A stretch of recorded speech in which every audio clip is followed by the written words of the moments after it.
En esta clase vamos a trabajar con nuevos conceptos interesantes, que son el código de conducta, la deontología como ciencia, los códigos deontológicos, su naturaleza, justificación, caracteres, tipicidad y publicidad. Primeramente, antes de hablar propiamente de los códigos, vamos a definir lo que es la deontología profesional. La deontología es una teoría ética que se ocupa de regular los deberes, ¿sí? Los deberes, qué es lo que debemos hacer, ¿sí? Qué es lo que se debe hacer correctamente, traduciéndolos en preceptos, normas morales y reglas de conducta. La deontología en general establece normas que deben ser cumplidas para realizar de manera correcta una determinada actividad. Si hablamos de deontología profesional es porque estamos hablando del concepto general de la deontología, ¿sí? Bajada al ejercicio de una profesión o bajada al desempeño de una actividad propiamente. La deontología profesional establece los deberes que son mínimamente exigibles a los profesionales en el desempeño de su actividad. Cuando hablamos de deberes estamos hablando de las normas que van a orientar la actividad. Debo realizar esta actividad de esta manera. Y mínimamente exigibles, ¿por qué? Porque son obligatorias para ese grupo de profesionales cuya actividad está regulando, ¿sí? El mismo grupo de profesionales exige a sus miembros el cumplimiento de estas normas. La deontología, pensada como conjunto de deberes que van a regular la actividad de los profesionales, y estas normativas, ¿sí? Estos deberes contenidos en normas, se van a plasmar en un código escrito, que son los códigos deontológicos, que también son conocidos como códigos de conducta. Estos deberes habitualmente se plasman en códigos de ética, que rigen la actuación de los representantes de una determinada profesión con el fin de que a través del buen hacer se obtengan resultados deseables. Es decir, se relaciona el deber con la eficacia también, es decir, esa obtención de resultados deseables. Los códigos deontológicos se ocupan de los aspectos éticos del ejercicio de la profesión que regulan, ¿sí? La deontología justamente es un concepto que surge ya de uno de los teóricos, de los filósofos, que se llamaba Jeremy Bentham. Es justamente este autor el que va a pensar la deontología a partir de los deberes. Toma la deontología como la ciencia de los deberes.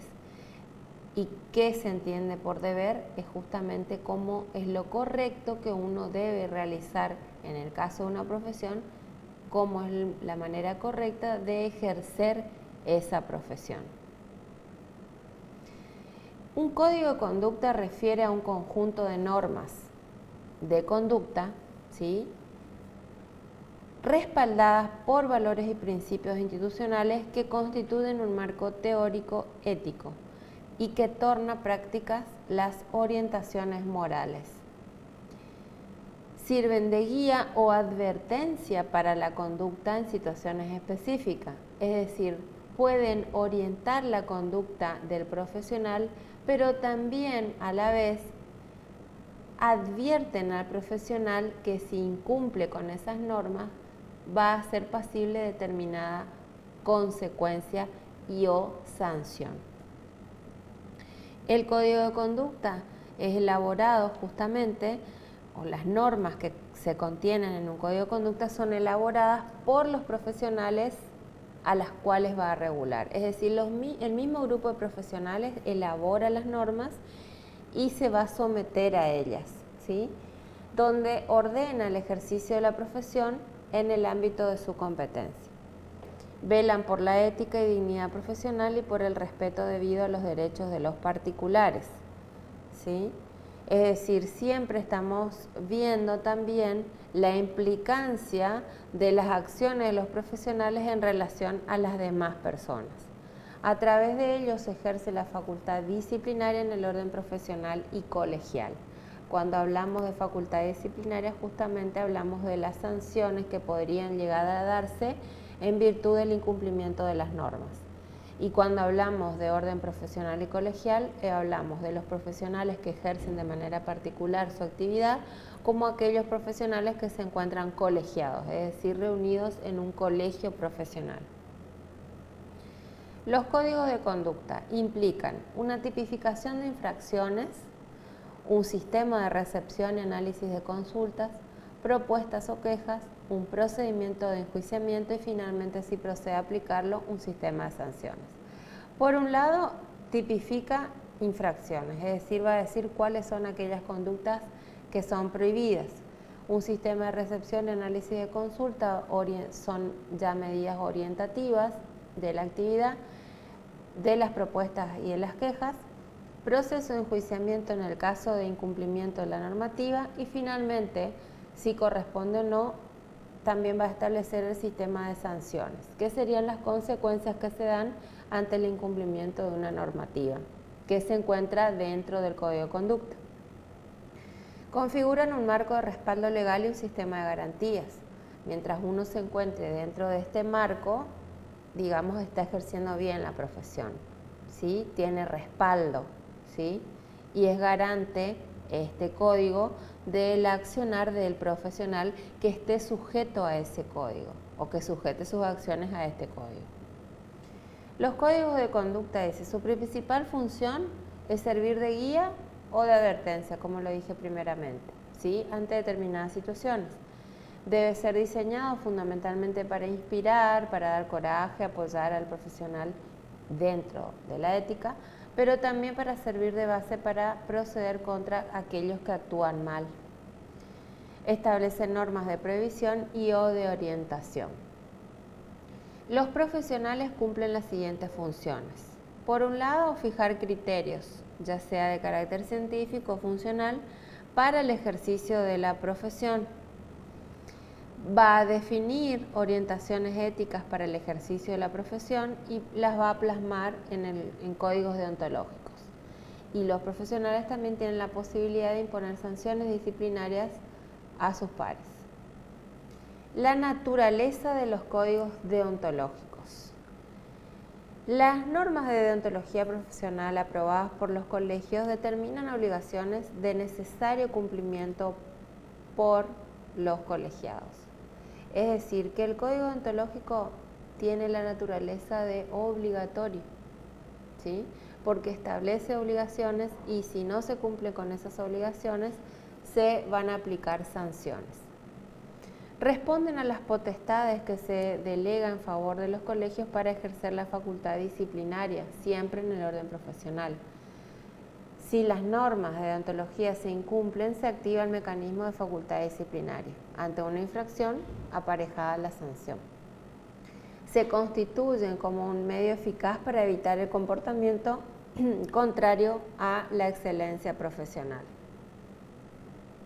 La justificación de un código deontológico está dada justamente porque los códigos deontológicos son una inspiración y guía para el profesional de esa actividad, es un apoyo a quienes actúan éticamente, es decir, le da respaldo si actúan conforme a ese código, es disuasivo y disciplinario, ¿sí? Ya que disuasivo porque funcionan también como una advertencia, ¿sí?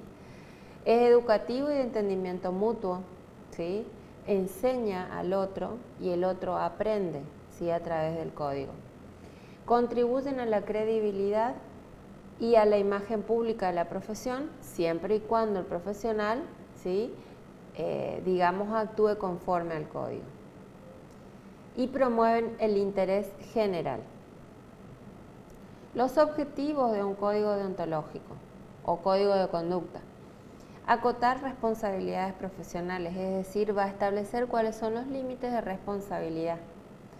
Promover el incremento de los conocimientos científicos y técnicos, ¿sí? Es decir, promover en el mismo profesional, en el grupo de profesionales, que siempre estén motivados, digamos, promover en ellos o motivar en ellos la adquisición de conocimientos permanentes. Definir el comportamiento correcto del profesional con sus clientes y con otros profesionales, ¿sí? Es decir, va a también limitar a el profesional en su relación con respecto a los clientes o a los pacientes en su caso, con respecto a los otros, digamos, es decir, los limita en cuanto a cómo deben comportarse. Evitar la competencia desleal también es un objetivo del Código de Conducta. Mantener el prestigio de la profesión, ¿sí?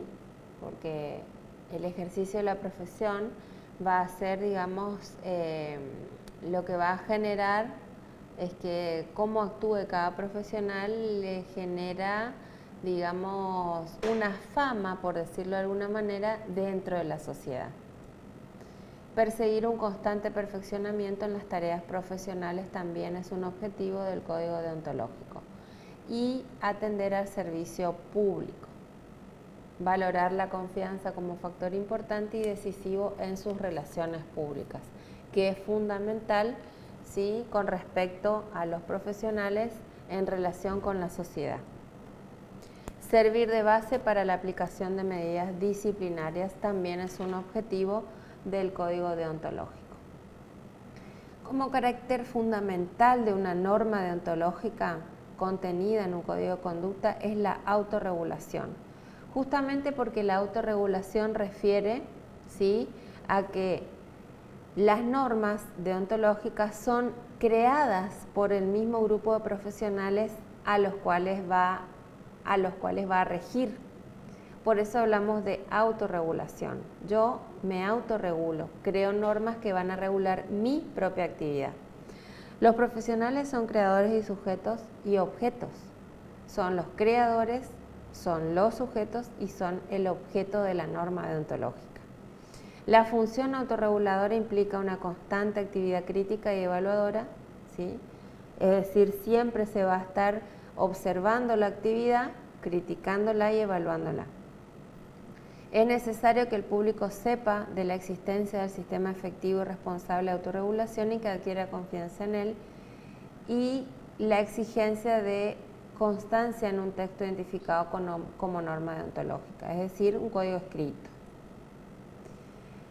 Otros caracteres de las normas deontológicas: ya hemos visto la autorregulación, además vemos la tipicidad, porque va a determinar o predeterminar una normativa de las conductas ilícitas y la sanción correspondiente. Es decir, nos va a describir en la norma, va a estar descrita aquella conducta que es prohibida, que es ilícita, que es contraria. Y a su vez, si se da esa conducta, se establecerá la sanción correspondiente. Por eso hablamos de tipicidad. Publicidad, porque las normas deontológicas deben ser publicitadas, es decir, públicas, se deben publicar, ¿sí? Es decir, tienen que llegar a conocimiento de todos los miembros de ese colectivo profesional, de ese grupo de profesionales. Y tiene que ver esto de la publicidad con la eficacia en la difusión de dichas normas deontológicas, asegurando su completo conocimiento por parte de los miembros de la comunidad, dentro de los cuales se desarrolla esa actividad profesional.